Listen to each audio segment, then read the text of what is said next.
Good morning, everyone. So, today let's start the topic that is case study of Delhi and water pollution. Now, when we are studying about actually case study of Delhi, that means we are studying about the pollution that is being created in the city of Delhi. Now, Delhi is considered as the fourth most polluted cities of the world. Okay, here actually what happened, maximum numbers of people are there, maximum number of vehicles are present there, for which the air becomes contaminated.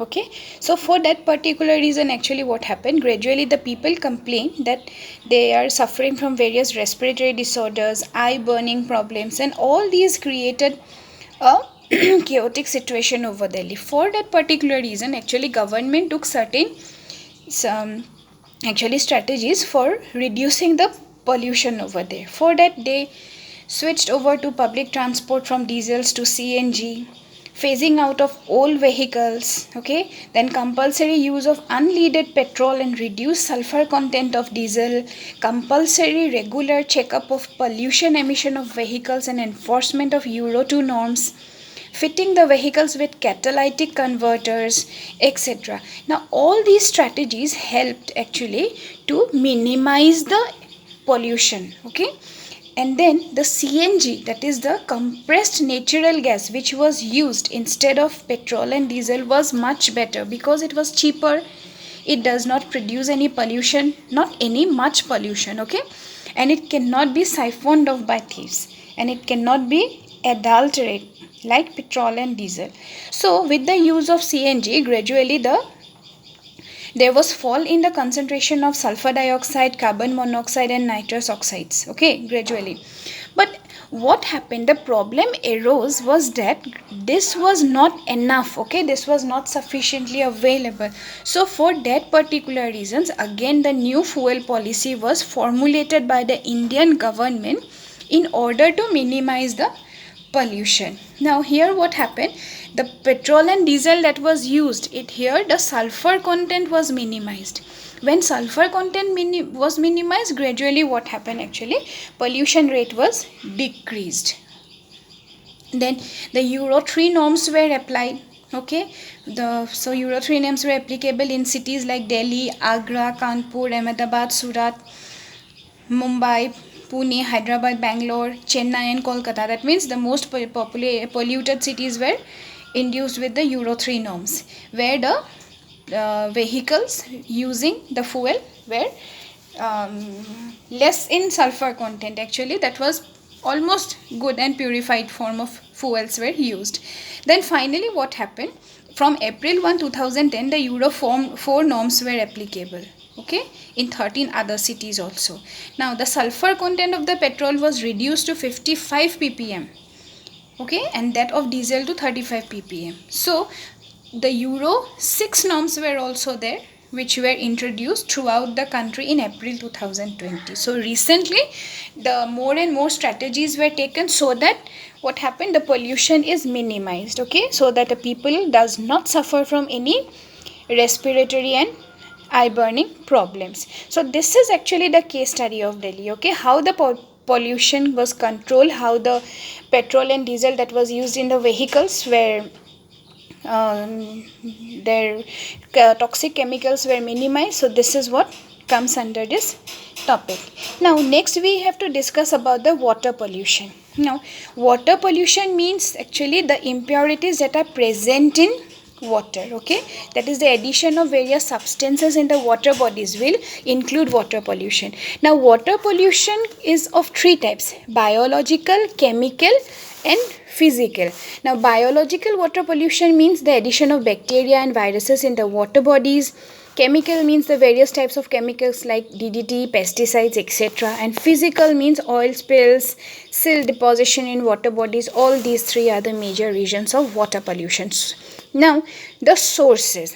While we are discussing about the sources of water pollution, we normally find two types. Similar to that of air pollution, here also there are two basic water pollution sources. One is natural, that is occurred naturally, like soil erosion, like this type of problems. And next is anthropogenic, that is the man-made source, the man-made pollution in the water bodies.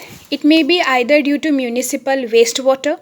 If it is directly released, then it will cause problem in the water bodies. Industrial wastewater, surface runoff, and oil spills.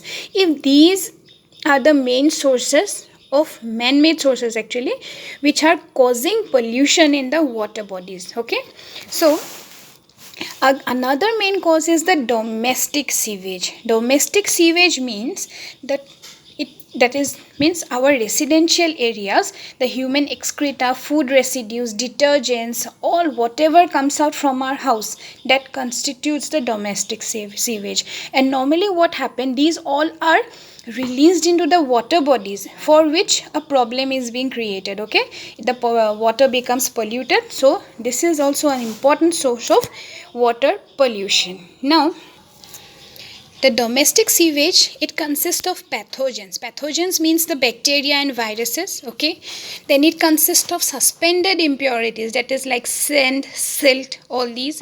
Then colloidal particles like organic and inorganic components. Okay, and some dissolved solids like nitrates, phosphates, etc. So these are the different substances that are present in the sewage. Okay, domestic sewage. Now all that we are using, the waste product in our house, we just simply release it to the water body. So these are the different types of particles which are present in sewage, and that which is released to the water and which is creating a chaotic situation or causing very much harm to the water bodies. Now, after this, let us discuss. Okay, while we are discussing about the treatment of the water bodies, control of water pollution, first we come to, actually this is the treatment of the sewage. Okay, first is the primary treatment. Primary treatment includes the physical treatment, in which the different types of substances that are present in the sewage are manually, they are separated from the stock. Okay, that means there whatever is present like plastics, etc., all okay, whatever is present in the water bodies, these are just physically removed. Okay, then next is the secondary treatment, that is the biological treatment. In biological treatment, actually we apply some microorganisms, okay, like sewage fungus, etc., or sometimes we even use water hyacinth also. These are grown in the water body so that they can degrade the substances, organic and inorganic substances.